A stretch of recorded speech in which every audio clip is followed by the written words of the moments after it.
taking to the kitchen to cook up a championship. This student from Okatie Elementary School is this year's winner of the Sodexo Future Chef Competition. The fourth grader made harvest muffins. There was a lot of zucchini and sweet potato. There was barely any sugar. There was cinnamon and a lot of flour, 2 cups of flour, salt, and a lot of other ingredients that I forgot the names of. 15 elementary students from across the district competed as finalists in the cooking competition. It's similar to a game show you'd see on the Food Network.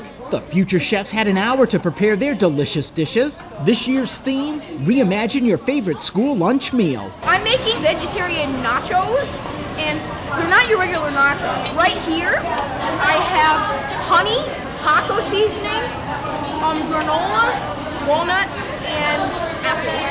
I'm making kale burgers. Kale's in it, garlic powder and onion powder. Once the foods were finished, each chef presented their meal to a panel of judges who then tasted and scored each dish. The kids say they had a lot of fun cooking. I think it's an adventure waiting to be gone on, and I just really like tasting things. It's fun because you can create whatever you like. This is the 10th year Sodexo has held the Future Chef Competition at the Beaufort Jasper Academy for Career Excellence. Ron Lopes, Beaufort County School District.